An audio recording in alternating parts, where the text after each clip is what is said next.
जय श्री कृष्णा। राधे राधे दोस्तों। आप सभी को वट सावित्री व्रत की ढेर सारी शुभकामनाएं। और आज की इस वीडियो में आप सुनेंगे वट सावित्री व्रत की कथा। तो आइए कथा को प्रारंभ करते हैं। बहुत समय पहले की बात है। भद्र देश में अशुपति नाम के एक राजा हुए। राजा बड़े ही धार्मिक और प्रतापी थे, किंतु उनके कोई संतान नहीं थी। उन्होंने संतान प्राप्ति के लिए मंत्रोच्चार के साथ प्रतिदिन 1,00,000 आहुतियाँ दी।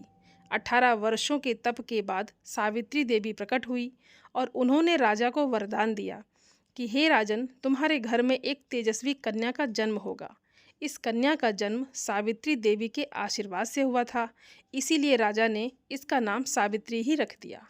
समय व्यतीत हुआ और वो कन्या सावित्री बड़ी हुई। वो बेहद रूपवान थी। योग्य वर न मिलने के कारण राजा बहुत दुखी रहने लगे। अंत में उन्होंने अपनी कन्या से स्वयं ही वर तलाशने के लिए कहा। सावित्री अपने वर की तलाश में तपोवन में भटकने लगी। वहाँ पर शाल्व देश के राजा द्रुमुत सेन रहते थे, जो कि राज्य छीन लिए जाने के कारण वर्तमान में वनवासी के समान जीवन व्यतीत कर रहे थे। उनके पुत्र सत्यवान को देखकर सावित्री ने पति के रूप में उसका वरण कर लिया।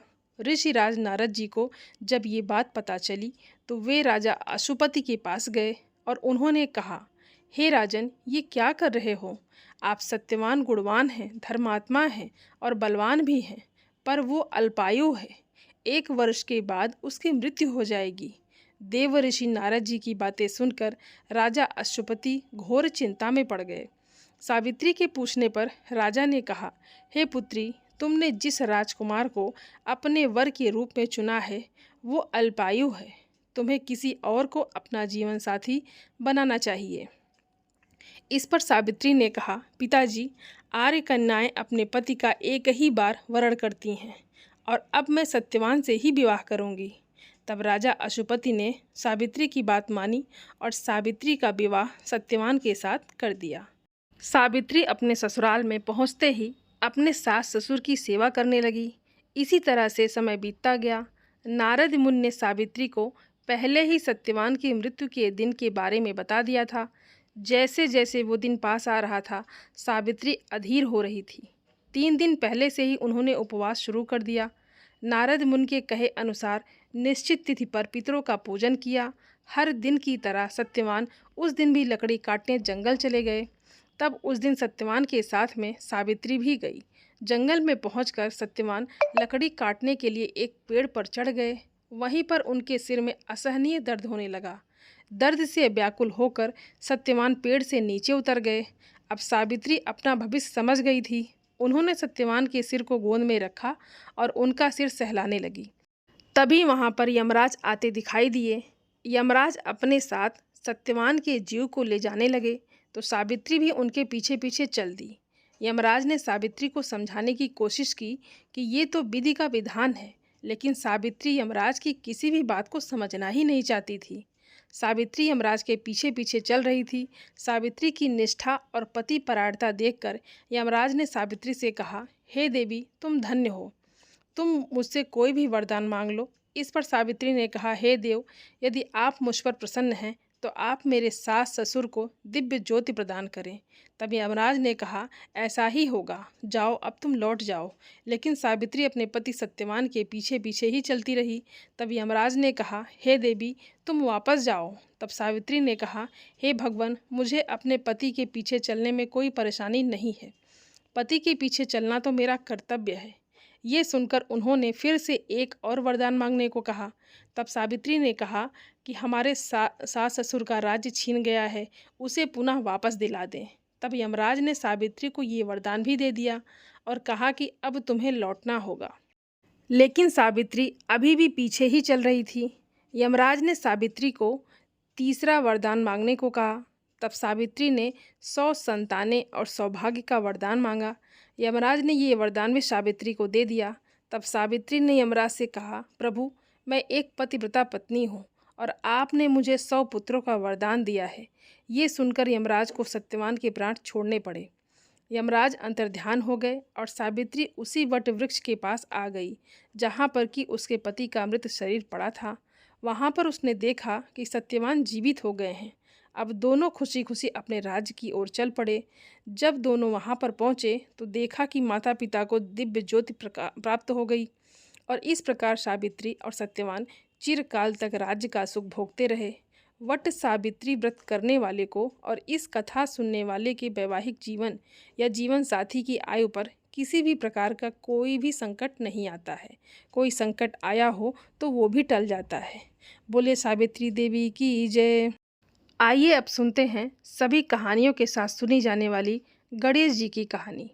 एक बार गणेश जी एक छोटे से बालक के रूप में चिमटी में चावल और चमचे में दूध लेकर निकले। वे सबसे कह रहे थे कि कोई मेरी खीर बना दो, कोई मेरी खीर बना दो। लेकिन ये बात सुनकर सब उनका मजाक बना रहे थे। भला इतने से चावल और दूध की कहीं खीर बनती है? थोड़ा आगे चले तो एक बुढ़िया बैठी थी। तब वो कहने लगे, माई मेरी खीर बना दो। तब वो बुढ़िया माई कहने लगी कि ला मैं बना दूँ तेरी खीर। वो चूल्हे पर छोटा सा बर्तन चढ़ाने लगी। तब गणेश जी बोले कि माई छोटा सा भगोना मत चढ़ाओ, तुम्हारे घर में जो सबसे बड़ा बर्तन हो वो चढ़ा दो। बुढ़िया माई ने बात मानी और सबसे बड़ा बर्तन चढ़ा दिया।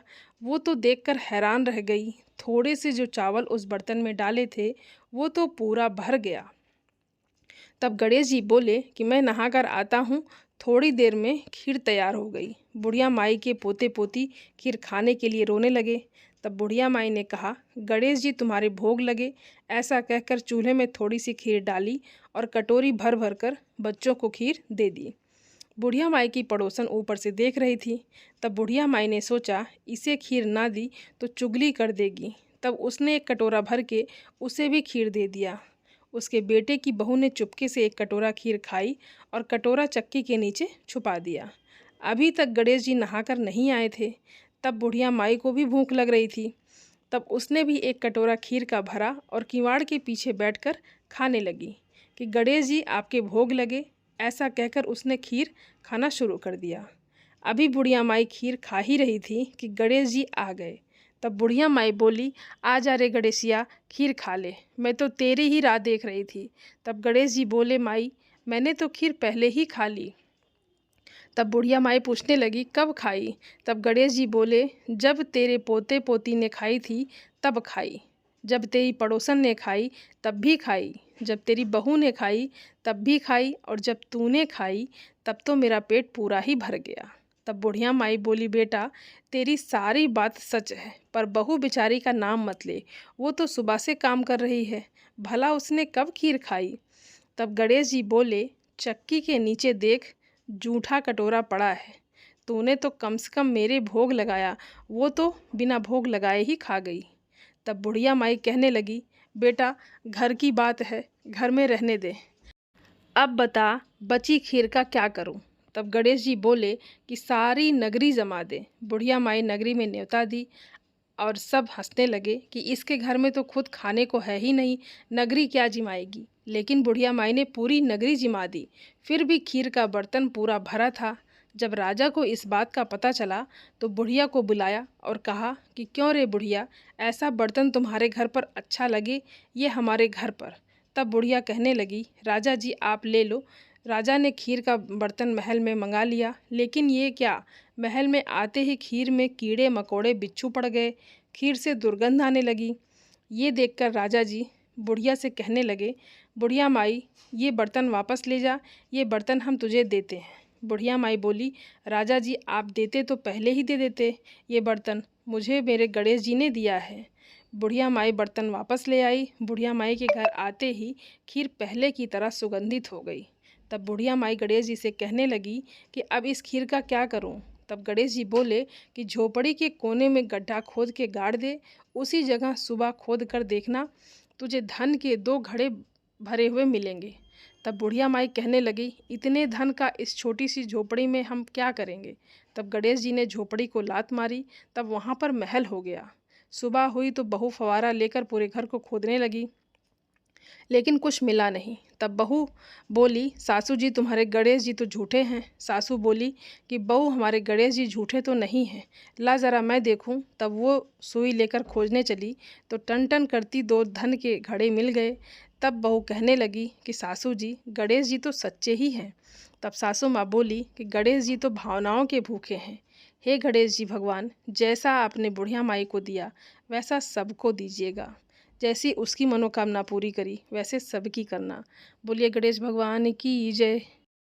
दोस्तों, उम्मीद करती हूँ ये वीडियो आप सभी लोगों को बहुत अच्छी लगी होगी और आप सभी सनातनी भाई बहनों से मेरा विनम्र निवेदन है, मेरे चैनल को सब्सक्राइब ज़रूर कर लें और वीडियो को लाइक और अपने फैमिली फ्रेंड के साथ शेयर ज़रूर करें। आप सभी को जय श्रीमन नारायण, हर हर महादेव। धन्यवाद दोस्तों।